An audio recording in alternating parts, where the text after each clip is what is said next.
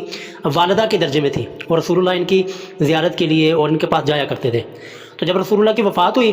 تو ان دونوں شیخین رضی اللہ عنہما نے یہی کہا کہ رسول اللہ یہ کیا کرتے تھے تو ہم بھی ام ایمن کے پاس جاتے ہیں. نزورہا ہم ان کی زیارت کریں گے یعنی ان سے ملاقات کریں گے. کما کانا رسول اللہ جیسا کہ رسول اللہ صلی اللہ علیہ وسلم یزورہا ان کی یعنی ام ایمن رضی اللہ عنہا کی زیارت کیا کرتے تھے. تو فلما انتہایا الیہا بس جب وہ دونوں انتہایا دونوں حضرت ابو بکر و عمر پہنچ گئے الیہا ان ام ایمن رضی اللہ عنہا کے پاس تو بکت انہوں نے رونا شروع کر دیا. ام ایمن رضی اللہ عنہا نے رونا شروع کر دیا. فقال لہا تو دونوں نے ابو بکر عمر رضی اللہ عنہما نے ان سے ام ایمن رضی اللہ عنہا سے کہا کہ ما یبکیکی کہ کس وجہ سے تم روتی ہو.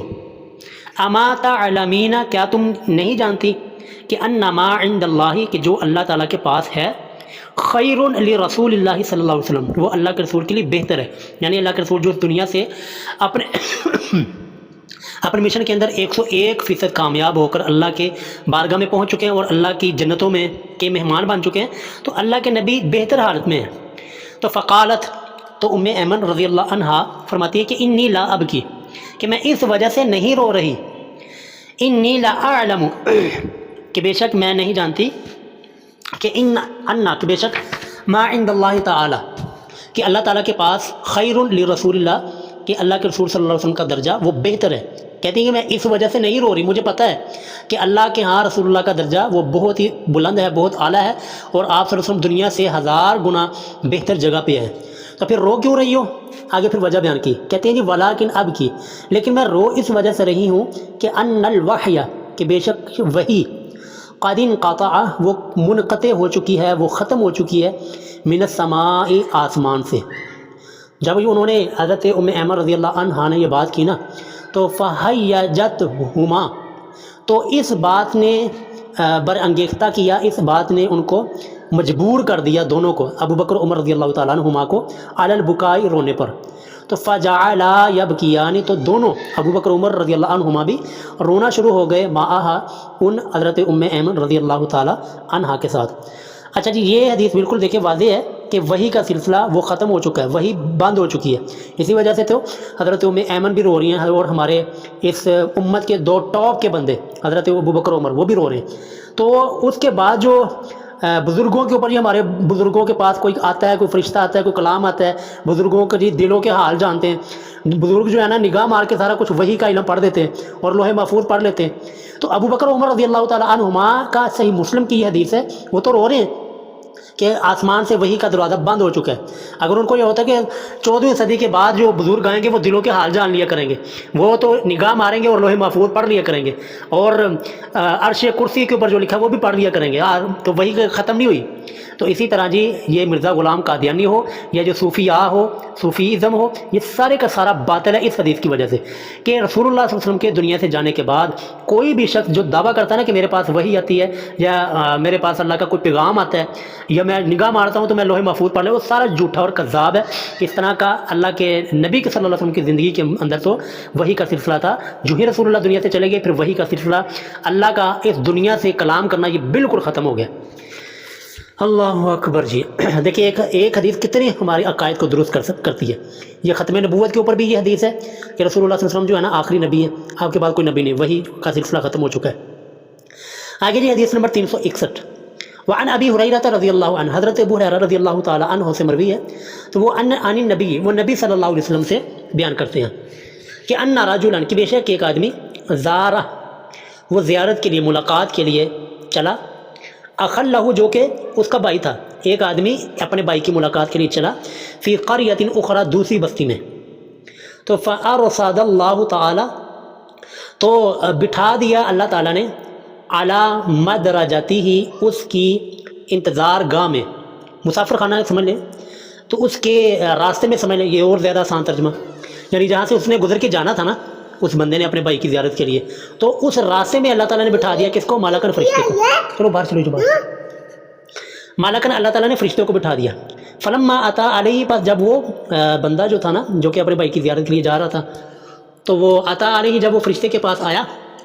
تو اینا تو قالا تو فرشتے نے کہا اینا تریدو کہ آپ کہاں جا رہے ہیں, کہاں کا ارادہ ہے؟ قالا تو وہ بندہ کہنے لگا جی اریدو میں ارادہ رکھتا ہوں اخلی کہ میرا ایک بھائی ہے فی ہذیہ القریہ اس بستی میں, تو میں اس بستی کے اندر اپنے بھائی کو ملنے کے لیے جا رہا ہوں, اس کی زیارت کے لیے جا رہا ہوں. قالا تو فرشتے نے کہا حل لک علیہ کیا اس تیرے بھائی کا علیہ تجھ پر من نعمت کوئی احسان ہے کہ تربھا علیہ جس احسان کا تم بدلہ دینے جا رہے ہو اور جس کی وجہ سے تم یہ تکلیف اٹھا رہے ہو,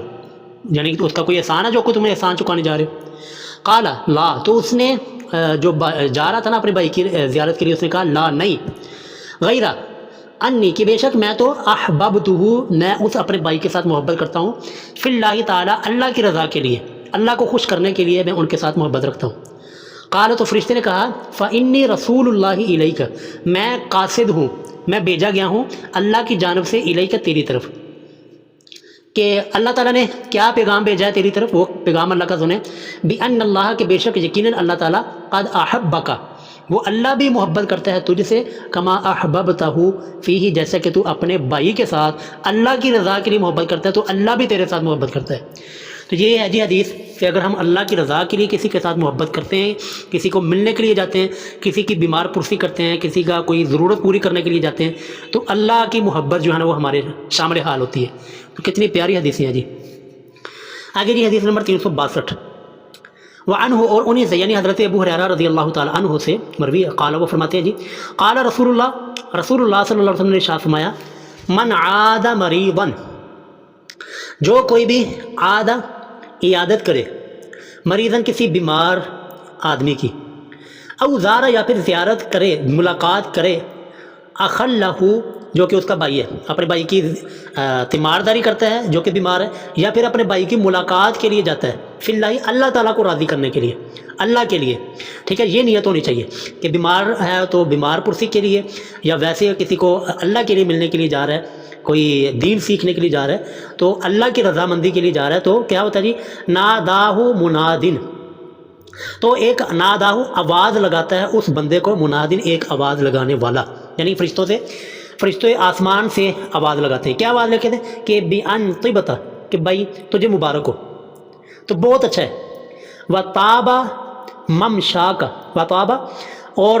بہت عمدہ ہے, بہت اچھا ہے ممشاکا تیرا چلنا, کہ جو جس مقصد کے لیے جا رہے ہیں نا یہ تیرا چلنا بڑا ہی ببرکت ہے اور بڑا ہی خوشگوار اور بہت ہی اچھے ارادے کے لیے تیرا چلنا ہے. وَتَبَوَّأْتُ مِنَ الْجَنَّةِ مَنزِلًا اور آگے فرشتہ جو آواز دے رہا ہوتا ہے نا وہ یہ دعا دیتا ہے وَتَبَوَّأْتَ اور تیرا ٹھکانہ ہو من الجنت جنت میں منزلاً ایک اچھی جگہ پر, ایک اچھا مکان اور ایک اچھی جگہ وہ تیرا ٹھکانہ بنے جہاں پر تو اپنے اس عمل کا اجر پائے. تو یہ ہے جی وہ فرشتے کی دعا کہ جب ہم اللہ کی رضا کے لیے کسی کو ملنے کے لیے جاتے ہیں, کسی بیمار کی تیمارداری کے لیے جاتے ہیں, تو یہ فرشتہ ہمیں دعا دے رہا ہوتا ہے. حدیث نمبر جی 363 وعن ابی موسیٰ الاشعری ابو موسیٰ اشعری رضی اللہ تعالیٰ عنہ سے مروی ہے کہ ان النبی صلی اللہ علیہ وسلم قال کہ بے شک نبی صلی اللہ علیہ وسلم نے ارشاد فرمایا کہ انما مثل الجلیسی کہ بے شک سوائے اس کے نہیں کہ بے شک مثل مثال ہے جلیس دوست کی, الصالح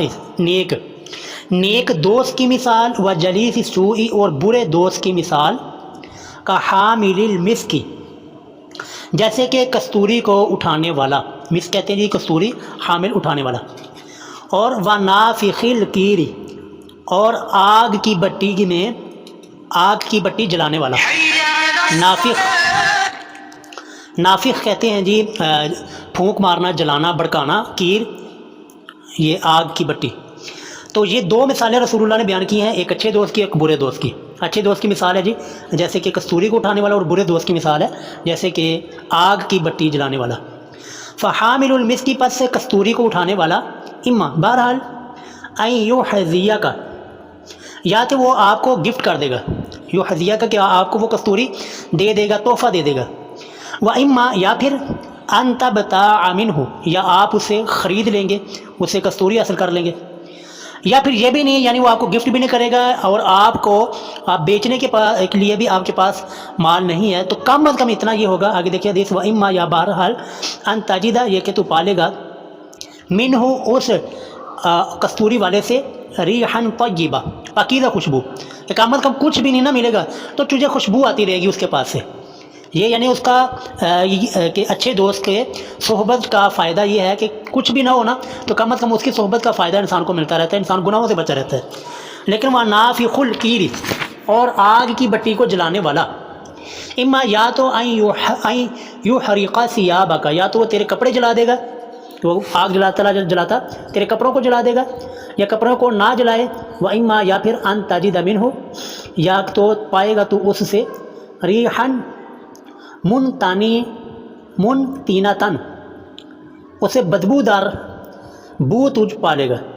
یعنی یا تو کپڑوں کو تیرے نقصان پہنچا دے گا، کپڑوں کو نقصان نہ بھی ہو لیکن وہ اتنا ضرور تجھے نقصان پہنچائے گا کہ وہاں پر بیٹھے بیٹھے تجھے گندی اور بری بو تیرے ناک تک پہنچتی رہے گی. تو اس لیے جو نا ہمیشہ ہمیں یہی دیکھنا چاہیے کہ ہمارے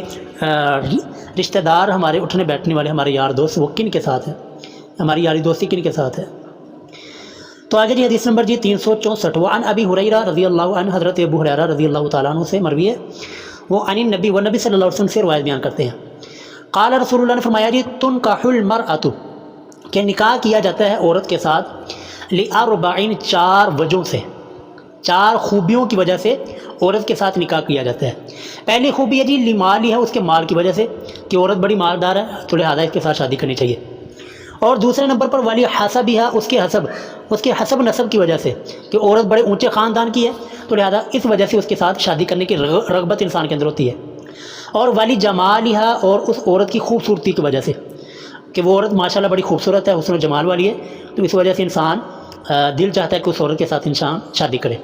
اور چوتھے نمبر پر چوتھی خوبی ہے جی والی دینہا، اس کے دین کی وجہ سے، دینی تربیت کی وجہ سے. یہ 4 وجہ ہیں جو انسان کو عورت کے ساتھ شادی کرنے کے اوپر مجبور کرتی ہیں. لیکن محبوب کیا فرماتے ہیں جی فَاظْفُرْ، بس تو کامیاب ہو گیا بذات الدین، دین والی کو اختیار کر کے. یعنی جس نے عورت کا مال، حسب نسب اور خوبصورتی کی بجائے عورت کے دین کو دے کر ترجیح دی تو وہ بندہ کامیاب ہو گیا. لیکن آج جو ہے نا کام الٹا ہو کے، آج تو دیکھا جاتا ہے جی عورت کا حسن دیکھا جاتا ہے،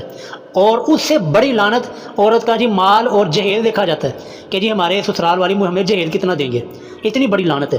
اور ہمیں سننے میں آیا کہ جی ایسے بھی بدبخت لوگ ہیں کہ جو شادی سے پہلے لسٹ بنا کے دیتے ہیں کہ جی ہمیں جہیز کے اندر یہ چیزیں چاہیے.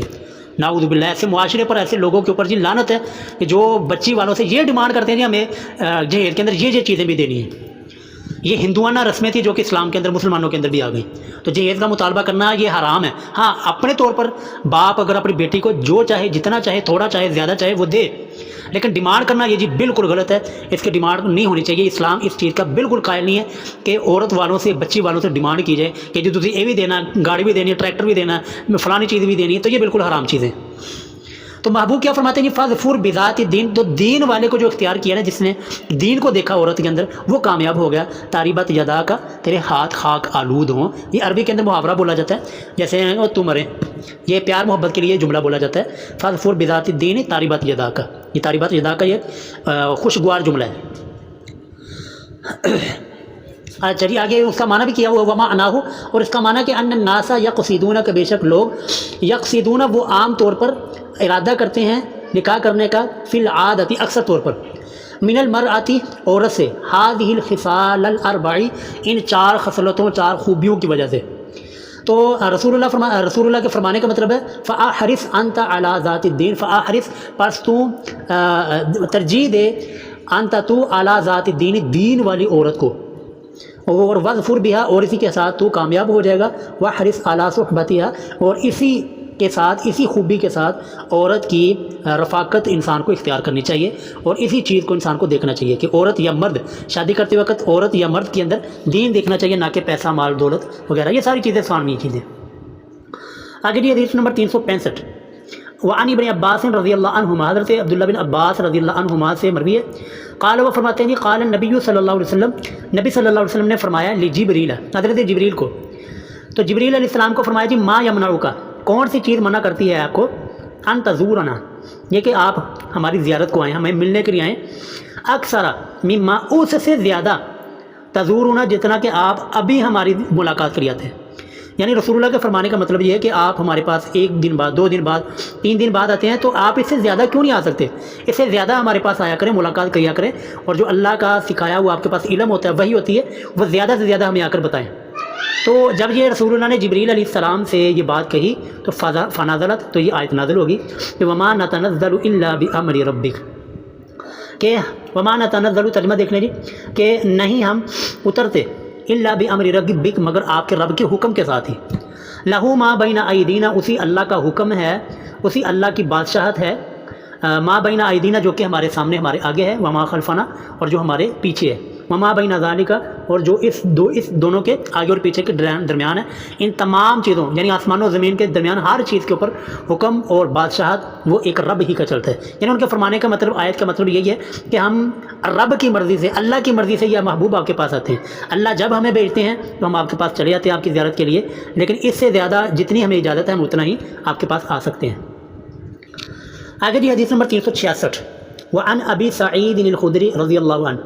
ابو سعید خدری رضی اللہ تعالیٰ عنہ سے مروی ہے، وہ روایت بیان کرتے ہیں جی عن النبی، نبی صلی اللہ علیہ وسلم سے، تو رسول اللہ نے فرمایا جی لا تصاحب، نہ تو دوست بنا، الا مؤمنا، سوائے مومن کے، کہ مومن مسلمان متقی پرہیزگار ہی کو اپنا دوست بنا، اور ولا یاکل، اور نہ کھائے تو عام کا تیرا کھانا، الا تقی، مگر متقی اور پرہیزگار ہی۔ اللہ اکبر۔ کاش کہ ہمارا زمانہ، ہمارا معاشرہ اس حدیث کو دیکھتا ہے کہ ہمیں ایک تو دوست بنانا، وہ ایمان والے کو بنانا، اور دوسرا ہمارا کھانا، ہمارے پیسہ، ہمارا مال کا حقدار یہ کون ہے؟ وہ متقی پرہیزگار نیک لوگ ہیں۔ لیکن آج کیا ہوتا ہے جی، شادی دیکھ لیں، بیاہ دیکھ لیں، خوشی کا موقع دیکھ لیں، نیک لوگوں کو تو چھوڑ دیں، نیک لوگوں کو چھوڑ دیں، غربا کو چھوڑ دیں، امیر سے امیر لوگ جو ہے نا وہ کھانے پہ بیٹھے ہوتے ہیں، جبکہ یہ والا رویہ نہیں ہونا چاہیے۔ اس دین اسلام کا رویہ کیا ہے؟ وہ یہ ہے کہ جی آپ کا کھانا متقی نیک لوگ پرہیزگار ہی کھائیں، ایک تو کھانا کھلانے کا اجر، دوسرا نیک لوگوں کی صحبت کا اجر ہوتا ہے۔ بلکہ آگے ایک بڑی پیاری حدیث آ رہی ہے جو ہے نا، دیکھیے جی آگے حدیث نمبر 367، عن ابی ہریرہ رضی اللہ عنہ، حضرت ابو ہریرہ رضی اللہ تعالیٰ عنہ سے مروی ہے کہ ان نبی صلی اللہ علیہ وسلم، کہ بے شک نبی صلی اللہ علیہ وسلم نے ارشاد فرمایا کہ الرجل، کہ انسان علی دین خلیلہ، اپنے دوست کے دین پر ہوتا ہے، جو دوست کا دین مذہب ہے وہی اس آدمی کا بھی دین مذہب وہی ہوتا ہے۔ تو فلینظر، پس چاہیے کہ تم دیکھے، احدکم، تم میں سے ہر ایک، من یخالل، وہ کس کو دوست بنا رہا ہے، وہ کس کے ساتھ دوستی کر رہا ہے۔ تو اگر جی آپ کے دوست و احباب نیک لوگ ہیں تو آپ کو بھی وہ نیکی کے رستے پر، اچھائی کے رستے پر لے آئیں گے، لیکن اگر خدا نخواستہ آپ کے دوست، آپ کے یار اور آپ کے مجلس والے وہ برے ہیں تو یقیناً جی آپ کو بھی وہ برے چیز کے اوپر لگا دیں گے۔ تو اسی وجہ سے رسول اللہ نے فرمایا کہ تمہیں چاہیے کہ وہ دیکھے کہ کس کے ساتھ دوستی لگا رہا ہے، اس کا اٹھنا بیٹھنا، اس کی یاری دوستی وہ کس کے ساتھ ہے۔ آگے جی حدیث نمبر 368، وعن ابی موسیٰ الاشعری، ابو موسیٰ اشعری رضی اللہ تعالیٰ عنہ سے مروی ہے ان نبی صلی اللہ علیہ وسلم، بے شک نبی صلی اللہ علیہ وسلم نے فرمایا المرء، کہ آدمی، المرء آدمی، مع من احب، اسی کے ساتھ ہوگا جس کے ساتھ وہ دنیا میں محبت کیا کرتا تھا، جس کے ساتھ دنیا میں محبت تھی تو آدمی، انسان قیامت والے دن اسی کے ساتھ ہی اٹھایا جائے گا۔ متفق علیہ، یہ صحیح بخاری صحیح مسلم کی روایت ہے۔ اور وفی روایت، اور ایک اور روایت میں ہے قال، کہا گیا، قال وہ فرماتے ہیں یہ حضرت ابو موسیٰ اشعری، قیل للنبی، کہ نبی صلی اللہ علیہ وسلم سے یہ سوال کیا گیا، آپ سے پوچھا گیا کہ الرجل، کہ آدمی، انسان، یحب القوم، وہ کچھ لوگوں سے محبت کرتا ہے، ولما یلحق بہم، حالانکہ وہ ان سے ملا نہیں ہے، حالانکہ اس نے ان سے ملاقات نہیں کی۔ تو قالت، رسول اللہ نے فرمایا جی المرء مع من احب، آدمی اسی کے ساتھ ہوگا جس کے ساتھ اس نے دنیا میں محبت کی تھی۔ ہماری محبت جی انبیاء کرام کے ساتھ، رسول اللہ کے اصحاب کے ساتھ، آپ کے اہل البیت کے ساتھ ہے، اور آپ کے سچے جو جانثار، آپ کے اولیاء اللہ، ان کے ساتھ ہماری محبت ہے۔ تو اللہ تعالیٰ جی ہمیں قیامت والے دن انہی انبیاء کرام، صحابہ کرام، اہل البیت، اولیاء اللہ، محدثین، فقہاء کرام، اولیاء دین، جو دین کے ساتھ مخلص رہے ہیں، جنہوں نے دین کی خدمتیں کی، ہماری ان سب کے ساتھ محبت ہے۔ اللہ قیامت والے دن ہمارا حشر انہی لوگوں کے ساتھ، انہی نیک لوگوں کے ساتھ۔ حدیث نمبر جی 369، وعن انس رضی اللہ عنہ، حضرت انس بن مالک رضی اللہ تعالیٰ عنہ سے مروی ہے کہ ان اعرابیا، کہ بے شک ایک عربی دیہاتی آدمی، قال لرسول اللہ صلی اللہ علیہ وسلم، اس نے رسول اللہ سے سوال کیا کہ یا رسول اللہ، کہ متی الساعۃ، کہ قیامت کب قائم ہوگی، قیامت کب آئے گی؟ تو قال رسول اللہ، تو رسول اللہ صلی اللہ علیہ وسلم نے ارشاد فرمایا جی ما اعددت لہا، تو نے اس قیامت کی کیا تیاری کی ہے؟ جو تجھے یہ فکر ہے نا کہ قیامت کب آئے گی، وقت پوچھ رہے ہو، دن پوچھ رہے ہو، تو آپ کی تیاری کیا ہے اس قیامت کے بارے میں؟ قال، تو اس نے بڑا خوبصورت جواب دیا جی، میں کہتا ہوں عربی چھا گیا جی، کتنا پیارا جواب دیا۔ کہنے لگا جی حب اللہ، کہ میری جو تیاری ہے نا میرے پاس جو ہے وہ اللہ کی محبت ہے، و رسول ہی، اور اللہ کے رسول کی محبت ہے، اور میرے کو عمل کوئی نہیں، میرے پاس کوئی عمل اچھا تو کوئی نہیں، صرف اتنا ہے کہ میرے پاس اللہ اور اس کے رسول کی محبت ہے۔ تو محبوب کیا فرماتے ہیں جی انت مع من احببت، تو قیامت کے دن اسی کے ساتھ ہوگا جس کے ساتھ تو محبت کرتا ہے، یعنی اللہ اور اس کے رسول کے ساتھ۔ متفق علیہ وہذا لفظ مسلم، کہتے ہیں یہ حدیث صحیح بخاری صحیح مسلم کی ہے، اور یہ مسلم کے الفاظ ہیں۔ اور وفی روایت لہما، اور ایک اور روایت صحیح بخاری صحیح مسلم کی ایک اور روایت میں ہے کہ رسول اللہ نے یہ پوچھا، اس نے پوچھا تھا کہ رسول اللہ جب یہ فرمایا نا کہ تیری کیا تیاری ہے، تو کہنے لگا جی ما اعددت لہا، کہ میں نے نہیں تیاری کی، لہا اس قیامت کے لیے، من کثیر صوم، زیادہ روزے میں نے تیار نہیں کیے، ولا صلاۃ، اور نہ ہی میرے پاس اتنی نمازیں ہیں، ولا صدقۃ، اور نہ ہی میرے پاس زیادہ صدقات ہیں، لیکن کیا ہے جی میرے پاس جو مجھے سہارا ہے اور میرے پاس سرمایہ کیا ہے، ولاکنی احب اللہ و رسولہ، لیکن ایک سرمایہ میرے پاس ایسا ہے کہ میں اللہ اور اس کے رسول کے ساتھ محبت کرتا ہوں۔ کیا بات ہے جی،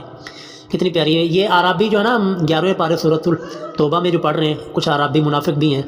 جو قرآن کریم میں اللہ تعالیٰ نے ذکر فرمایا، تو اس میں ہم پڑھ رہے ہیں کہ عربی جو ہے نا مختلف قسمیں۔ اب یہ دیکھیں یہ بھی ایک عربی ہے، پھر نہ دیکھیں کتنی پتہ کی بات کی ہے اور کتنی کمال کی بات کی ہے کہ میرے پاس اور کچھ نہیں ہے، نہ نماز کے اوپر میرا سہارا، نہ صدقے کے اوپر میرا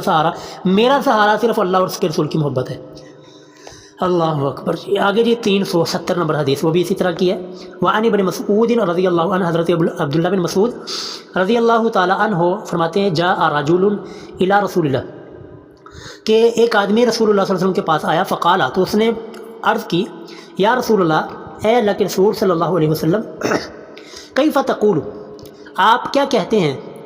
فی رجل، اس آدمی کے بارے میں، احب قوما، جو کہ کسی قوم سے، کسی لوگوں سے محبت کرتا ہے، ولم یلحق بہم، حالانکہ وہ ان سے ملا نہیں ہوتا، ان سے ملاقات نہیں ہوتی اس کی، لیکن اس کے باوجود وہ محبت کرتا ہے ان سے۔ تو فقال رسول اللہ، تو رسول اللہ صلی اللہ علیہ وسلم نے ارشاد فرمایا جی المرء مع من احب، آدمی انسان اسی کے ساتھ ہوگا جس کے ساتھ وہ محبت کرتا ہے، تو جس کے ساتھ دنیا میں انسان کی محبت ہوگی، قیامت والے دن وہ اسی کے ساتھ ہی اٹھایا جائے گا۔ 371 نمبر حدیث جی، وعن ابی ہریرہ، حضرت ابو ہریرہ رضی اللہ تعالی عنہ وہ فرماتے ہیں ان نبی صلی اللہ علیہ وسلم سے روایت بیان کرتے ہیں، قال رسول اللہ صلی اللہ علیہ وسلم نے ارشاد فرمایا جی الناس معادن، کہ لوگ بھی کان کی طرح ہیں، کان جو ہوتی ہے نا سونے چاندی وغیرہ کی کان، یا نمک کی کان، یہ جو پہاڑوں کے اندر بنی ہوتی ہے۔ تو رسول اللہ فرماتے ہیں الناس معادن، کہ لوگ بھی کان کی طرح ہیں، کہ کچھ اچھی ہوتی ہے، کوئی بری ہوتی ہے، کچھ ملی جلی ہوتی ہے، کمعادن الذهب، جیسا کہ سونے کی کان ہوتی ہے، والفضة، اور چاندی کی۔ تو جس طرح سونے چاندی کی کان ہوتی ہے، سونا مہنگا ہوتا ہے، چاندی ذرا لو لیول کی ہے، اس طرح لوگوں کی بھی اسی طرح قسمیں، کچھ لوگ اچھے ہوتے ہیں، ان کا کردار سونے کی طرح ہوتا ہے، اور کچھ لوگوں کا کردار چاندی کی طرح ہوتا ہے، اور کچھ لوگوں کا کردار کوئلے کی طرح ہوتا ہے۔ تو آگے فرمایا جی محبوب نے خیارہم، تم میں سے بہترین فی الجاہلیت، جو جاہلیت میں، زمانہ جاہلیت میں جو بہترین تھے، جو اخلاق میں اعلیٰ تھے، خیارہم فی الاسلامی، وہ اسلام میں بھی بہتر ہی ہیں، وہ اسلام میں بھی اعلیٰ ہی اخلاق کے مالک ہے، اذا فقہوا، جب کہ وہ دین کو سمجھیں، جب دین کی سمجھ بوجھ ان کے اندر آ جائے، تو جو جاہلیت میں اچھے تھے وہ اسلام میں بھی اچھے ہیں۔ جس طرح کہ حضرت عثمان رضی اللہ تعالیٰ عنہ کے بارے میں آتا ہے نا، وہ فرماتے ہیں کہ میں نے زمانہ جاہلیت میں کبھی بدکاری کی ہے، اور نہ ہی زمانہ اسلام میں کبھی یہ کام کیا ہے۔ آگے جی والارواح، اور روحیں، جنود، یہ لشکر ہیں، مجندۃ، مختلف گروہوں کے، کہ یہ جو روحیں ہماری ہیں نا، یہ مختلف گروہوں کے لشکر ہیں۔ تو فما تعارف، پس جو جن کا تعارف ہوا، منہا، روحوں کا، تو ائتلف، تو وہ دنیا میں آ کر بھی ایک دوسرے کے ساتھ ملتی جلتی ہیں، اور وما تناکر، اور جو اجنبی رہے، منہا، اس روحوں کے بارے میں عالم ارواح میں، تو اختلاف، وہ دنیا میں اب بھی آ کر بھی دور ہی رہتے ہیں، اختلاف میں ہی رہتے ہیں۔ تو یہ دیکھا ہوگا نا آپ نے کئی مرتبہ کہ ہم کسی کے قریب رہ کر بھی ہمارا اس کے ساتھ دل نہیں لگتا، یہ ہوتا ہے یار بندہ جان چھٹے اور جلدی جائے اور اس سے نہ جان چھوٹے، لیکن کئی انسان ایسے ہوتے ہیں جن سے ملنے کے لیے ہم ترستے ہیں،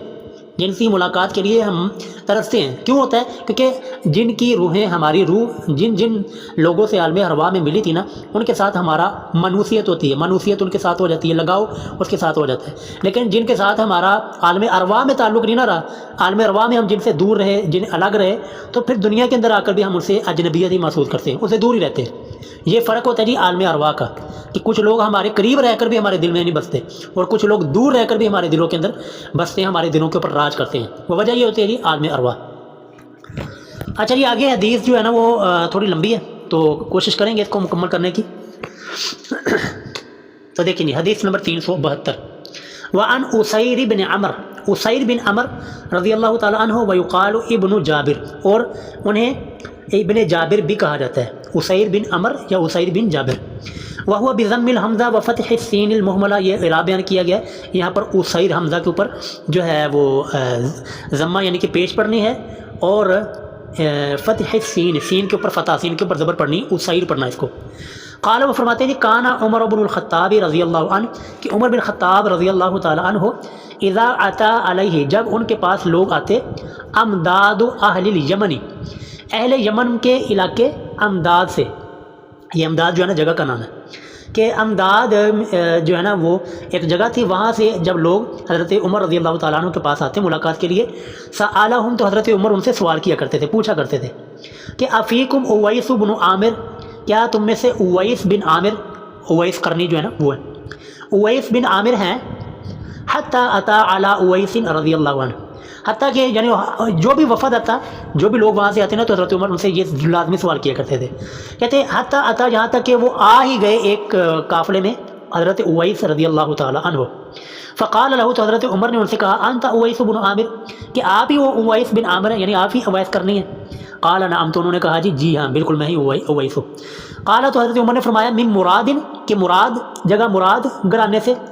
اور من قرن، اور قرن قبیلے سے، اسی وجہ سے یہ قرن قبیلہ ہے نا، تو اسی وجہ سے ان کو اویس قرنی کہا جاتا ہے، قرن قبیلے کی وجہ سے.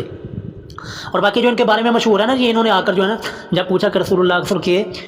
احد میں دانت مبارک شہید ہو گئے، تو انہوں نے بھی نا دانت مبارک کا اپنے شہید کر لیے، پھر اللہ تعالیٰ نے کیلا اتارا. سب جھوٹ ہے. یہ کیلے کا ذکر تو سورۃ الواقعہ میں اللہ تعالیٰ نے ذکر کیا ہوا، طلح منضود، کہ کیلے طے بتا. تو کیلے کا ذکر تو ان اویس بن عامر رضی اللہ تعالیٰ عنہ کی پیدائش سے بھی پہلے اللہ تعالیٰ نے قرآن کریم میں کر دیا تھا. لیکن کیا ہے کہ لوگوں نے جھوٹی کہانیاں بنانی تھی، تو بس وہ جھوٹ چل پڑا کہ انہوں نے اپنے دانت توڑ لی، اور پھر یہیں سے ماتم کی جو روایت ہے اور ماتم کی جو چیزیں وہ یہیں سے نکالتے ہیں. تو سب جھوٹ ہے جی. یہ دیکھیں صحیح بخاری صحیح مسلم کی ہم حدیث پڑھ رہے ہیں، اس میں کوئی ذکر نہیں آتا کہ انہوں نے اپنے دانت توڑے، یہ کیا تھا بلا، یہ سب جو ہے نا جھوٹی باتیں. تو حضرت عمر رضی اللہ تعالیٰ عنہ کی ملاقات ہوئی، انہوں نے بس یہ پوچھا کہ آپ مراد گھرانے سے اور قرن قبیلے سے ہیں؟ قال نعم، انہوں نے کہا جی ہاں بالکل.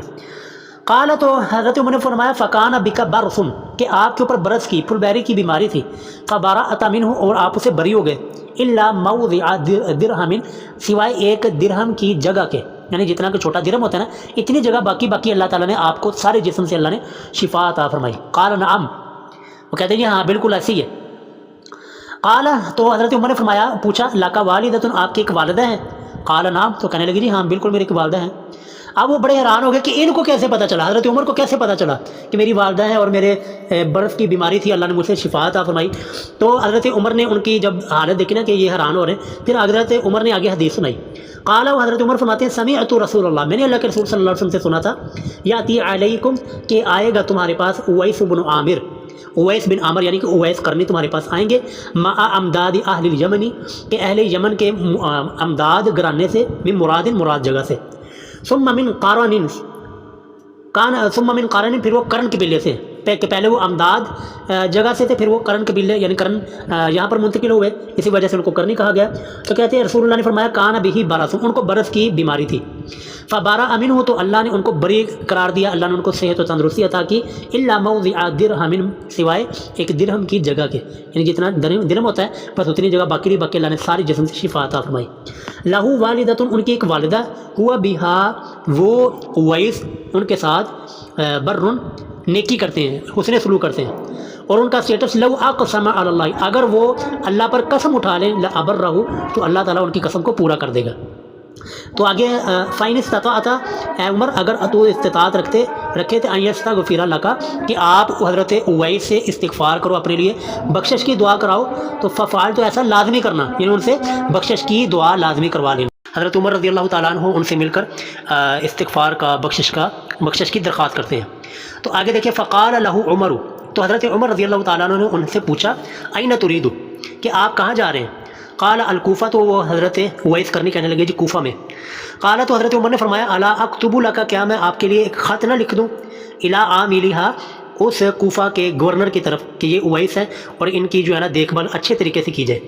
لیکن یہ اللہ کے سچے، یہ دیکھیں اللہ کے ولی، یہ ہے حقیقتاً اللہ کے ولی کہ جنہوں نے یہ پروٹوکول لینا بھی گوارا نہیں کیا۔ کہنے لگے جی قال اویس کہنے لگے اکون، میں ہو جاؤں فی غبراء الناس، لوگوں میں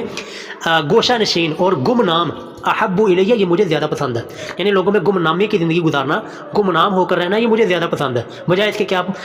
کوفہ کے گورنر کی طرف لکھیں، وہاں پر ایک مشہوری ہو جائے کہ جی اویس ہے، رسول اللہ ان کے بارے میں حدیث بتا کر گئے، تو پھر ایک شہرت پھیل جائے گی، تو اس وجہ سے میں نا گمنام رہنا چاہتا ہوں۔ تو فلما کان من العام المقبل، فلما کان، پس جب ہوا، من العام المقبل، اگلا سال، اس سال تو حضرت اویس سے ملاقات ہوگی، لیکن اگلے سال حج رجل، تو حج کیا ایک آدمی نے، من اشرافہم، ان کے یعنی کہ یمن کے سرداروں میں سے، فوافا عمرہ، تو ان کی ملاقات حضرت عمر سے ہوگی، وہ یمن سے، کیونکہ یہ بھی حضرت اویس کرنی یہ بھی یمن سے تھے، اور یمن سے ایک اور سردار جو ہے نا وہ حج کے لیے آئے ہوئے تھے، ان کی ملاقات ہوتی ہے جی حضرت عمر سے۔ تو فسألہ عن اویس، تو حضرت عمر نے سوال کیا حضرت اویس کرنی رضی اللہ تعالیٰ عنہ کے بارے میں، یار پچھلے سال ہم نے اویس سے ملاقات کی تھی، اب کیا حال ہے ان کا؟ فقال، تو اس یمنی سردار نے کہا ترکتہ، کہ میں اویس کو چھوڑ کے آیا ہوں، کہ رس البیت، کہ ان کا گھر بہت پرانا ہے،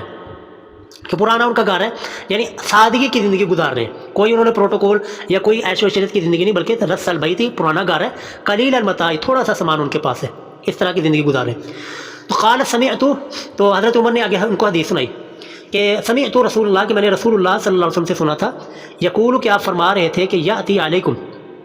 کہ آئیں گے تمہارے پاس اویس بن عامر، اویس بن عامر رضی اللہ تعالیٰ عنہ، مع امداد، اس امداد کے ساتھ، جو فوجی دستہ ہوتا ہے نا، مجاہدین کا دستہ، جو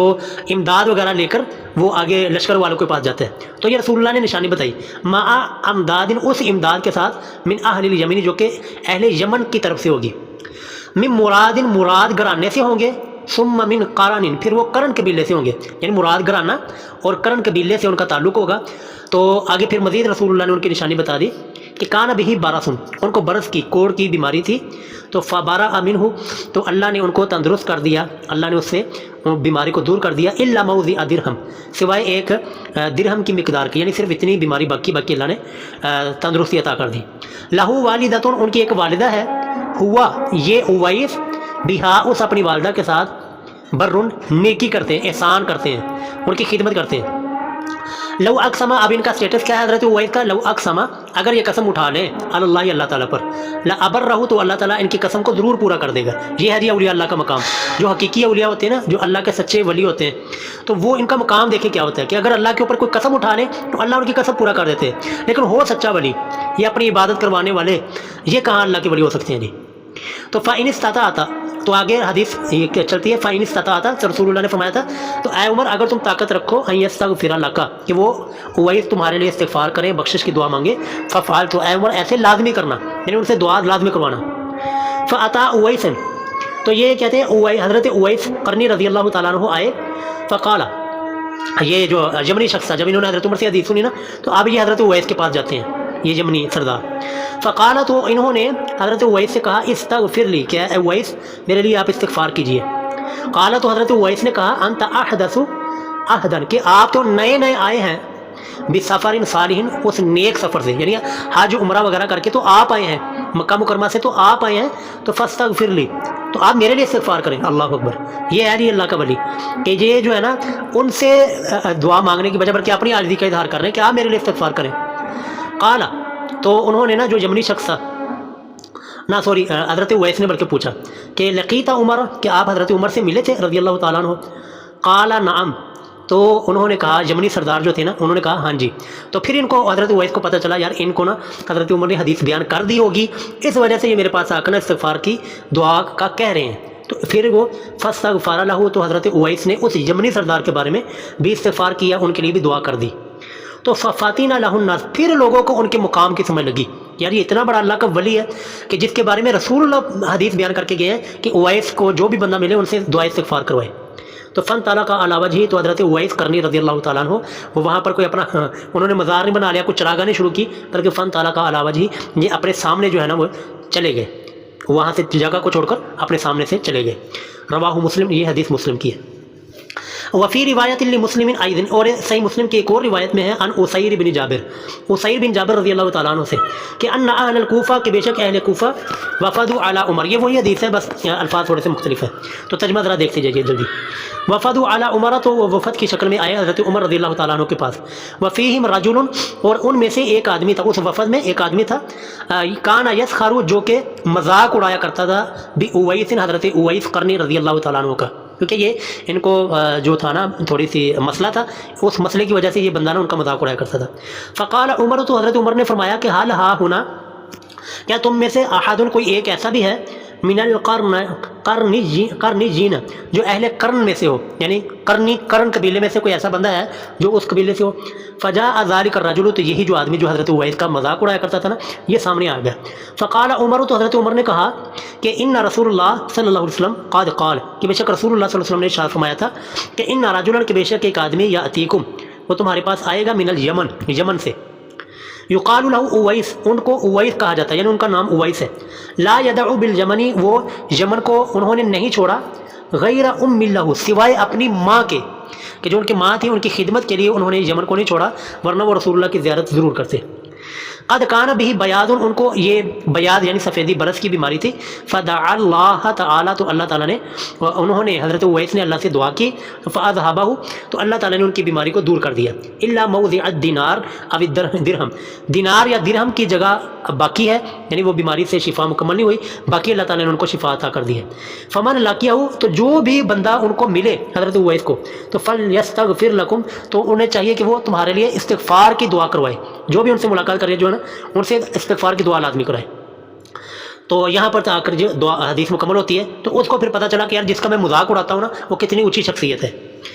آگے وفی روایت اللہ، اور ایک صحیح مسلم کی ایک اور روایت، عن عمر رضی اللہ عنہ، حضرت عمر رضی اللہ تعالیٰ عنہ سے، قال، وہ فرماتے ہیں جی، انی سمعت رسول اللہ، کہ میں نے رسول اللہ صلی اللہ علیہ وسلم سے سنا، یقول، آپ فرما رہے تھے، ان خیر التابعین، کہ تابعین میں سے سب سے بہترین، رجل، وہ بندہ ہے، یقال لہ اویس، جن کو اویس کہا جاتا ہے. ٹھیک ہے، یہ جیسے کہ صحابہ کرام میں سے سب سے بلند مقام حضرت ابوبکر صدیق کا ہے نا، ایسے تابعین میں سے سب سے بلند مقام یہ حضرت اویس کا رضی اللہ تعالیٰ عنہ. وَلَهُ وَالِدَةٌ، ان اویس قرنی رضی اللہ تعالیٰ عنہ کی والدہ ہے جو کہ زندہ ہیں. وَكَانَ بِهِ بَيَاضٌ، یعنی کہ رسول اللہ نے یہ نشانی بتائی، وَكَانَ بِهِ بَيَاضٌ، اور ان کے جسم کے اوپر برس ہے. فَمُرُوهُ، بس ان کو ان کے سامنے درخواست کرنا، فَلْيَسْتَغْفِرْ لَكُمْ، کہ وہ تمہارے لیے استغفار کی دعا کریں، بخشش کی دعا کریں.